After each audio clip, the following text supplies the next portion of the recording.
Welcome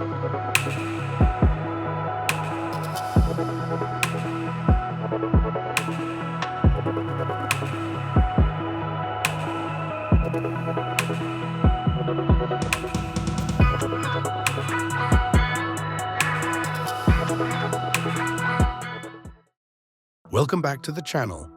Today's story is one of warning signs ignored, instincts dismissed, and a haunting sequence of decisions that led to tragedy deep below the surface of the Earth. It's a story that begins with excitement, a routine dive among friends, and ends in darkness inside a place locals now refer to as the intestine. What started as a recreational dive near the coast of Palinuro, Italy, in the summer of 2016 would end with a community in mourning, unanswered questions, and a reminder of why cave diving is considered one of the most dangerous activities on the planet. Viewer discretion is advised. Let's dive in. The town of Palinuro, located about 200 kilometers southeast of Naples, is known for its rugged cliffs, vivid blue waters, and breathtaking underwater scenery. Every summer, the small resort town attracts tourists, especially divers, who come to explore its underwater caves and cliffside grottos. And beneath that beauty, a far more treacherous reality. Palinuro's underwater cave system, known for its narrow rock tunnels, silty floors, and vertical shafts, has a long history of diving incidents. Locals speak of a curse, and with several deadly cave diving accidents over the years, including one in 1984, another in 1996, and a tragic incident in 2012 involving 4 divers. It's a reputation that's unfortunately well earned. Some divers even refer to the caves as the lungs of the sea, beautiful but suffocating. What makes these caves so treacherous isn't just their structure, but how deceiving they are. On the surface, everything feels safe: calm waters, clear skies, and sunshine. But once below, visibility can vanish in seconds, and every wrong move stirs up clouds of silt that hang in the water like smoke. Over the years, rescue teams have recovered equipment left behind by divers who never made it out. Tanks half full, masks cracked, fins still strapped to the rock. Locals tell stories of hearing strange bubbling sounds under the water near the cliffside long after the sea has gone still. Some believe the caves remember every life they've taken. And once inside, the walls seem to close in slowly, silently. Divers often talk about an overwhelming sense of disorientation, like the cave wants them to forget the way back. Many who survived said they swore they saw reflections of their dive lights bouncing where no walls were, leading them deeper. Experienced cave explorers say you can feel the pressure change with each meter, like a warning that's easy to ignore. And sometimes, even when everything looks fine on the instruments, something just feels off. The air tastes different. The silence becomes too loud. It's in those moments that most experts say it's time to turn back. But not everyone listens. There's something about the cave's grip, part mystery, part ego, that pulls people in. They want to see what others haven't, to go further than the last team did. But caves like the ones under Palinuro weren't made for exploration. They were carved by time and pressure, not designed for human entry. And they don't care who enters, only who leaves. Still, for many divers, the danger only adds to the allure. On August 19, 2016, a group of 12 experienced scuba divers prepared to explore one of Palinuro's most iconic underwater walls, the Immersione della Molpa, or immersion wall. For most, it was supposed to be a day of sightseeing, swimming through shafts of sunlight and marveling at marine life. But for 3 of them, it would be their last dive. The dive was organized by Mauro Cardella, a 49-year-old veteran diver and owner of a local diving center. Cardella wasn't just a guide, diving was a part of who he was. He had spent most of his life underwater, and the sea around Palinuro was his backyard. Joining him that day were 2 close friends, Mauro Tancredi, also a seasoned instructor, and 58-year-old Silvio Anzuini, an expert diver himself, though not an instructor. All 3 were known for their skills in the water. If anything went wrong on a dive, they were the ones others looked to. So when the rest of the group surfaced and those 3 were missing, no one immediately panicked. They assumed the trio had just stayed back to explore a bit longer. After all, the immersion wall had several intriguing features, including caves. It wasn't unusual for experienced divers to linger, but time passed, and the surface team waited, and the unease started to grow. At first, things were completely routine. All 12 divers entered the water around 11:30 in the morning and began their descent. Visibility was excellent. The sunlight from above cast brilliant rays through the blue, and the temperature was warm, ideal conditions for a recreational dive. For most of them, it was the kind of day that reminded them why they fell in love with diving in the first place. The ocean was still, the air was calm, and the surface shimmered like glass. From above, the group looked like a scattered school of fish, slowly disappearing into the depths. There was laughter before the dive. Everyone checked their gear, gave the usual OK signals, and slipped under the waves without hesitation. Some even joked about how perfect the conditions were, as if nature had offered them a rare moment of complete cooperation. The deeper they went, the quieter everything became. Only the hiss of air and the sound of bubbles surrounded them. Schools of small fish darted between the divers as if unfazed by their presence. The rocky wall beside them was covered in sea life, dotted with colors and movement. It felt peaceful, safe even. The kind of dive where everything seems to go exactly as planned. That illusion is what makes what happened next so chilling. Nothing about the environment gave away what was coming. There were no warning signs, no sudden currents, no obvious risks. But sometimes that's the danger. When everything feels too perfect, it's easy to let your guard down, easy to assume the day will stay calm. Divers began spreading out slightly, each drawn to different sections of the wall. Some stayed close to coral growths, others hovered near rocky ledges. Still, they remained within range, checking in with each other occasionally, as trained divers do. And at some point, without making a big deal of it, 3 of them broke off from the group. Just 3. All experienced, all confident. And none of them would return to the surface alive. The immersion wall is dotted with cave entrances, most of them small, some barely wide enough for a single diver to enter. But among them is a particularly infamous one, the Grotta della Scaletta, or Ladder Cave.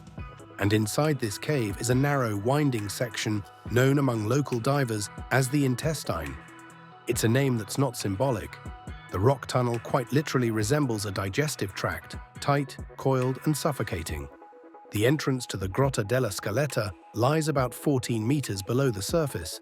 From there, it opens into a short horizontal passage that connects to a vertical shaft. That shaft curves downward, eventually straightening into another tunnel, a much narrower one. At its lowest point, this tunnel reaches 50 meters, about 164 feet, below the surface. That's where the intestine begins. The tunnel is roughly 16 meters long. At some points, the rock walls close in to just under a meter in width, barely wide enough for a diver with full gear to pass through. And because of the sandy and silty floor, almost any movement will kick up clouds of sediment, turning crystal clear water into an underwater blackout. In other words, it's a place you only enter if you are highly trained in cave diving. And even then, it's risky. That day, Cardella, Tancredi, and Anzuini entered it, and they would never come out alive. Now here's the chilling part. There was no official plan for anyone in the group to enter any of the caves. This was supposed to be a recreational dive along the outer wall. The rest of the group surfaced exactly as scheduled. But the 3 men, all highly experienced, confident, and familiar with the area, had apparently made a spontaneous decision. Maybe they had explored the Grotta della Scaletta before. Maybe they thought they could handle it. But the entrance to the intestine is easy to miss unless you're looking for it. And that makes it all the more confusing. Why go in? Some theorized they simply got curious and wanted to revisit it. Others believed one of them may have gotten stuck, and the other 2 entered to help. But what's most likely, according to later reports, is that all 3 entered together, and something went wrong inside. When the rest of the group realized the trio hadn't surfaced, concern turned to urgency. But none of them had cave diving certification, and no one wanted to take the risk of going in after them. That's when the authorities were finally called. It's important to note that by this time, the divers had been missing for hours. Any chance of a timely rescue had already slipped away. Local emergency teams responded, including firefighters with underwater training. But the cave system in Palinuro isn't something just anyone can navigate. The authorities needed someone who knew it like the back of their hand. That person was Fabio Barbieri, a 61-year-old expert diver and one of the first people to map out the very cave now being searched. Fabio had given the nickname the Intestine to the narrowest part of the tunnel himself, and when he heard where the missing divers were last seen, he knew deep down what he was about to find. Fabio geared up and descended alone. He passed through the familiar horizontal entrance and into the vertical shaft. At the bottom, the water was thick with silt. Visibility was near zero. Even with a flashlight, he could barely see in front of him. And then something made him stop. Just ahead, deep in the tunnel leading to the intestine, he spotted something. Not clearly, but enough to turn back immediately. When he resurfaced, Fabio delivered the news no one wanted to hear. He told the rescue teams that based on what he had seen and what he hadn't, it was unlikely any of the men were still alive.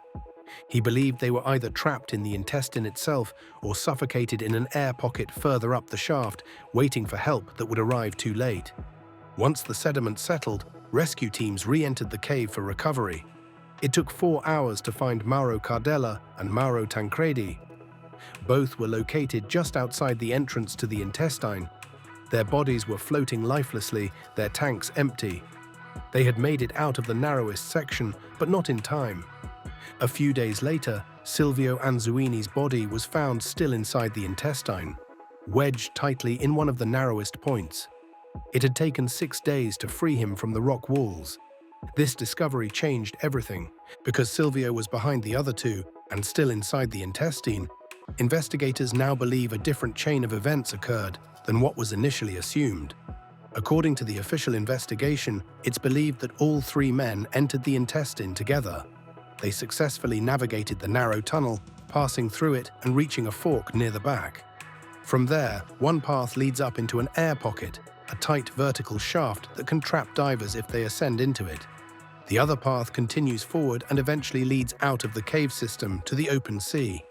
It's believed that after successfully entering, Silvio got stuck on the way back, possibly while trying to re-enter the intestine or while attempting to ascend the vertical shaft.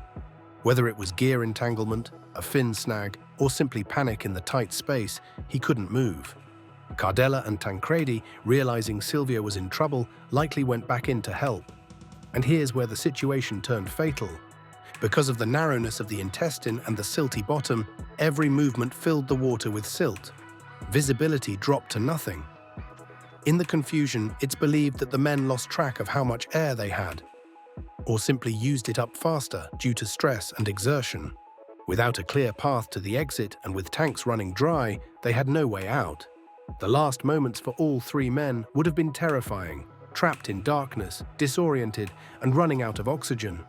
News of the deaths spread quickly throughout Palinuro. This wasn't just a diving accident. These were community members, mentors, and in the case of Cardella, a well-known figure in the diving world. Social media was flooded with condolences and memories. Divers from around the world expressed disbelief. How could 3 professionals with decades of experience end up victims of a mistake they'd warned others about? But that's what makes cave diving so unforgiving. Even the most experienced divers can fall victim to overconfidence, miscalculation, or a single wrong move in a tight space. And in places like the intestine, there's no margin for error. Cardella, Tancredi, and Anzuini were passionate, skilled, and respected. And still, they were lost to the sea they loved. An official investigation was opened to determine if any safety protocols were violated or if negligence played a role. While no foul play or direct misconduct was found, the incident reignited debates about access to caves like the Grotta della Scaletta. Should these tunnels be closed off completely? Should signs or physical barriers prevent even experienced divers from entering? The diving community was split. Some argued that the men knew the risks and made their own choices. Others believed stricter regulations might have saved their lives, or at least forced them to better prepare. But what's agreed upon is that this wasn't just a freak accident. It was a chain of decisions, including entering the cave unannounced, navigating a silt-heavy tunnel without a fixed guideline, and possibly ignoring signs that their air was running low. And that chain, once set in motion, couldn't be undone. What happened on August 19, 2016, is more than just a tragic dive story. It's a sobering example of how nature, especially in its most beautiful and alluring forms, demands respect. The sea around Palinuro is stunning, but beneath the waves lies a world that doesn't care how experienced someone is, how many dives they've completed, or how confident they feel. In cave diving, one wrong turn, one forgotten check, one moment of hesitation can mean the difference between life and death. Cardella, Tancredi, and Ansuini were passionate, skilled, and respected, and still they were lost to the sea they loved. Let this be a reminder, not just for divers, but for anyone drawn to extreme environments, that danger often hides behind beauty, and that ignoring warning signs, even small ones, can come at the highest price. Thanks for watching. If this story resonated or chilled you, consider subscribing for more true cautionary tales from the deep, the dark, and the unknown. And if you know of a cave diving story that needs to be told, drop it in the comments or send it through the submission form in the description. Until next time, stay curious, stay cautious, and respect the unknown.